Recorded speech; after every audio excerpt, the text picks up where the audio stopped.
Bismillahirrahmanirrahim. Assalamualaikum warahmatullahi wabarakatuh. Saudara, dengan saya Edi Mulyadi dari FNN. Saudara, kita baru saja mendapat kabar duka dengan wafatnya Tengku Zulkarnain, seorang ulama karismatik yang saya kira tidak bisa tidak disebut sebagai eh, barisan terdepan, berada di barisan terdepan dalam kelompok mujahid dakwah amar ma'ruf nahi mungkar, paling sedikit kita sebut di Indonesia tercinta ini. Tengku Zul adalah seorang ulama yang berdarah Melayu Delhi, dan dia selain ulama sebelumnya juga pemusik, dan dalam beberapa penampilannya juga masih menampilkan musiknya gitu ya, nyanyi, main rabana ya, orang bilangnya tangdung tangdung tangdung tangdung gitu ya, dan main gitarnya juga jago luar biasa. Pernah tampil secara khusus dengan Fadli John ya, wakil ketua DPR yang yang yang sempat ya kritis juga gitu. Tapi kembali ke Ustadz Tengku Zul tadi, kita benar-benar berduka. Beliau kemarin wafat di Rumah Sakit Tabrani Medan, Jalan Jenderal Sudirman Medan, dan kabar yang berembus adalah beliau sakit COVID. Tapi setelah itu kabar beredar videonya, bahkan jenazah beliau bagian muka ya diikat dengan kain gitu, lalu wajahnya tersenyum, dan buat kita yang mengimani kematian sebagai salah satu kepastian, saya yakin betul bahwa kepastian itu adalah ada dan pasti terjadi pada siapa saja. Kullu nafsin dha'iqatul maut. Kita yakin bahwa dengan senyumnya Tengku Zul, kita yakin beliau husnul khatimah. Kita doakan begitu ya, semoga-moga. Dan tentu saja kita umat Islam kehilangan sekali dengan wafatnya Tengku Zul. Nah, di sini baru terjadi beberapa hal. Banyak di media sosial ucapan bela sungkawa dengan doa-doa yang sangat baik kepada Tengku Zul. Banyak juga yang merasa kehilangan dengan perginya Tengku Zul. Tapi ada satu pejabat kita namanya Profesor Mahfud MD, Menko Polhukam, juga mentweet di akun Twitter pribadinya. Bacanya begini: "Selamat jalan menghadap Sang Khalik Tengku Zulkarnain. Saya sering merasa dicerca tanpa alasan yang tepat oleh almarhum. Tapi saya diam karena saya tahu almarhum merasa sedang berjuang. Baru saja ada berita beliau wafat.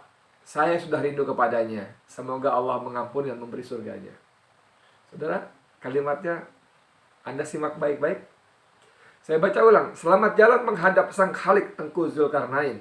Saya sering merasa dicerca tanpa alasan yang tepat oleh almarhum. Tapi saya diam karena saya tahu almarhum merasa sedang berjuang.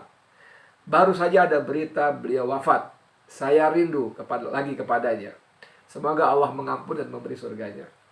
Ini oleh netizen ada di beberapa catatan, dicoret-coret sedikit ya. Saudara bisa Anda lihat baik-baik kalimat yang dicoret.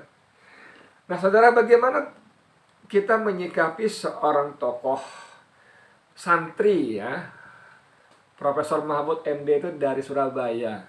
Kita tahunya dari kelompok Nahdlatul Ulama, yang sebagian besar tokoh-tokoh yang itu adalah santri-santri yang punya wawasan keilmuan Islam itu luar biasa. Bagus dan di atas rata-rata kita umat Islam pada umumnya. Tapi dengan ucapan bela sungkawa seperti ini, saya tidak ingin menghakimi, karena saya juga merasa pasti belum tentu lebih baik daripada Profesor Mahfud MD. Tidak berani. Tapi secara gramatikal, diksi yang dia pakai, pilihan kata yang dia pakai itu sebetulnya benar-benar membuat kita prihatin. Dan salah satu yang prihatin adalah namanya Mustafa Nahrawardaya. Ini aktivis medsos yang juga cukup dikenal. Dia membalas dengan mengatakan, "Astagfirullah Pak Mahfud, semoga antum panjang umur." Netral, tapi astagfirullahnya itu. Memang diperlukan kemampuan yang lebih untuk memahami postingan dari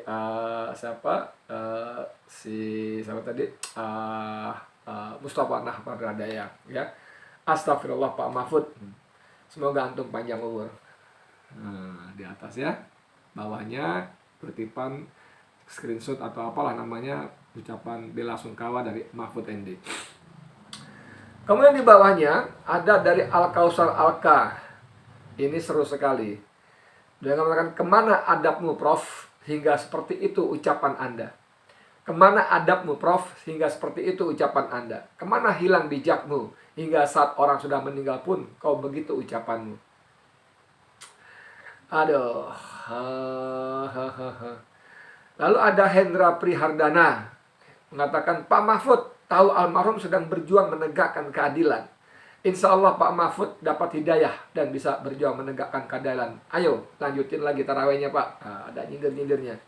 Tapi dia mengingatkan siapa Hendra ini, Tengku sedang menegakkan keadilan, berjuang menegakkan keadilan. Jadi secara tidak langsung Hendra tidak pantas Anda mengucapkan demikian. Ya, ada lagi dari Coach Peller, Coach Peller namanya, @platislip ya, membalas @mahfud MD, koplak Anda Prof Mahfud MD katanya. Semua orang bisa memaknai bahwa statement Anda ini bukan ucapan duka cita, tapi ungkapan dengki dan dendam. Di samping hak jenazah yang 4, maka secara akhlak dan etis jenazah juga layak dibicarakan yang baik-baik saja dengan tulus tanpa embel-embel. Sudah mulai pedas saudara. Koplak Anda Profesor Mahfud MD. Semua orang bisa memaknai bahwa statement Anda ini bukan ucapan duka cita, tapi ungkapan dengki dan dendam. Saya nggak tahu apakah Mahfud MD membaca balasan-balasan terhadap cuitannya yang sangat kontroversial ya, gitu ya. Lalu ada Hawaii AY, akunnya @adas ya, Hawa, membalas Mahfud MD. Diksinya tidak pas Pak, dengan 2 tanda seru ya. Jika akan berbelasungkawa, tolong tutupi apa yang Anda rasakan, apalagi itu negatif. Berikan kata-kata yang tepat sebagai bakti terakhir Anda kepada sesama. Yang mohon maaf, level ilmu keislamannya melebihi Anda. Wis, galak juga nih. Ya? Galak ya? Tapi yang ini netizen harus begini karakternya saudara. Jadi kalau kita begitu sekali muncul di media sosial, ya siap saja menunggu menerima konsekuensi hal-hal seperti ini. Lalu ada lagi dari Pak Lurah. Pak Lurah sakit hati ya Prof, sekarang seneng dong gitu. Lalu dia kutip juga, Mahfud MD, malaikat masuk ke sistem Indonesia pun bisa jadi iblis. Sepertinya Pak Lurah mengingatkan, jangan-jangan Pak Mahfud begitu ya. Jangan-jangan Pak Mahfud. Ada lagi dari Ali Syarif, pendek saja, bukan akhlak ulama mengunjung orang yang sudah wafat. Banyak yang marah-marah sebetulnya ya. Ada lagi dari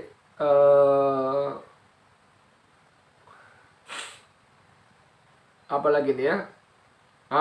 Ini nih S. Bahri. Dia menulis, kematian seorang ulama itu lebih disukai oleh iblis daripada kematian 70 ahli ibadah. Imam Al-Baihaqi. Ya. Kematian kematian seorang ulama lebih disukai daripada kematian 70 ahli ibadah oleh iblis. Oke, tapi yang menarik, dia mencantumkan kutipan Mahfud MD di ILC yang sangat legendaris ya. Ini dia. Malaikat pun kalau masuk ke dalam sistem kita jadi iblis. Malaikat pun kalau masuk ke dalam sistem kita jadi iblis. Malaikat pun kalau masuk ke dalam sistem kita jadi iblis. Malaikat pun kalau masuk ke dalam sistem kita jadi iblis. Ngeri.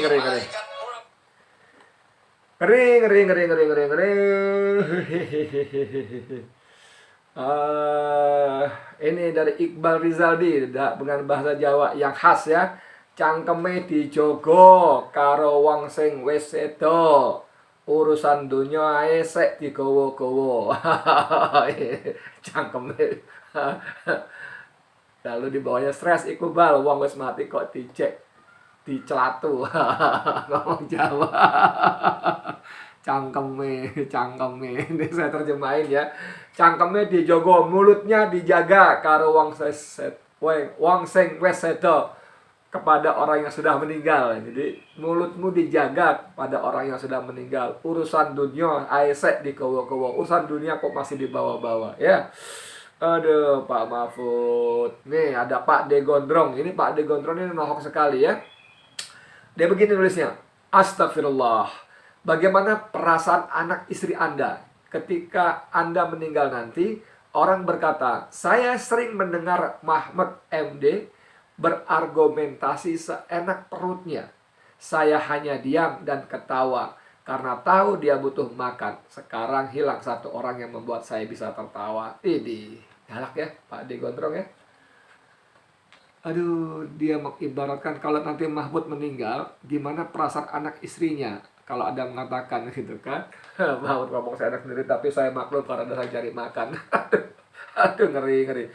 Ya Allah, ya Allah, ya Allah. Saudara, ini betul-betul, aduh, ini dari anak kampung sawah. Saya perlu baca sedikit dulu ya, anak kampung sawah. Saya kira ini ungkapan bela sungkawa yang tercemar. Untuk apa lagi Anda menuturkan hal ihwal yang tak mengenakan, sementara almarhum telah pindah rumah, tanda kutip ya, telah pindah rumah kediaman. Almarhum tidak dapat lagi klarifikasi, almarhum tak dapat lagi ajukan argumentasi. Kenapa itu Anda lakukan? Aduh, seru sekali. Aduh, ini ada lagi.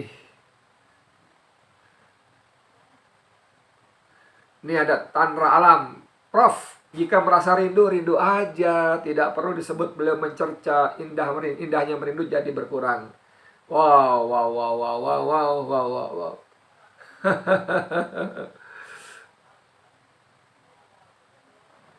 Aduh, ya.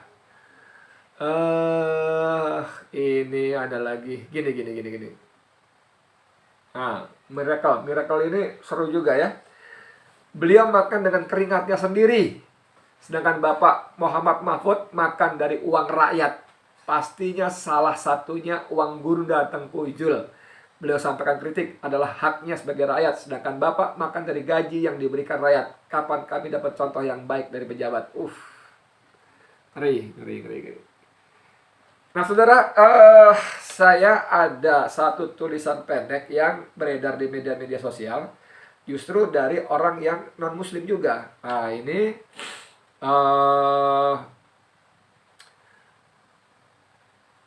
nih, ini beritanya dimuat juga di Suara Nasional. Ungkap keburukan Ustadz Tengku Zul wafat, ungkap keburukan Ustadz Tengku Zul, Wawat Kurniawan, Mahfud jadi iblis. Wih, ngeri nggak? Kata Suara Nasional. Ya, sebagai penutup saya kira perlu juga saya bacakan. Menko Polhukam Mahfud MD menjelma menjadi iblis dengan mengungkap keburukan almarhum Tengku Zulkarnain. Anda sudah menjadi iblis. Food ya doang. Dalam kurung saya mengutip kalimat Anda sendiri Senin 7 Oktober 1914 pada Harian Republika. Kata aktivis media sosial yang juga eksekutif manajemen Persatuan Bulu Tangkis Indonesia, Wawat Kurniawan. Oke. Dia menulis begini nih si Wawat ini ya. Kita boleh beda. Rupanya Anda nggak kuat naik kasta dan nggak kuat kaya hingga jadi pendengki, dengan huruf besar semua pendengki. Begitu pada sahabatnya yang sudah meninggal dunia. Jangan sok diam saat orangnya masih hidup. Setelah orangnya wafat baru kau berani bicara. Itu sikap banci food. Wih, gawat ya, Wawat Kurniawan. Rupanya Anda nggak kuat naik kasta dan nggak kuat kaya hingga jadi pendengki begitu pada sahabat yang sudah meninggal dunia.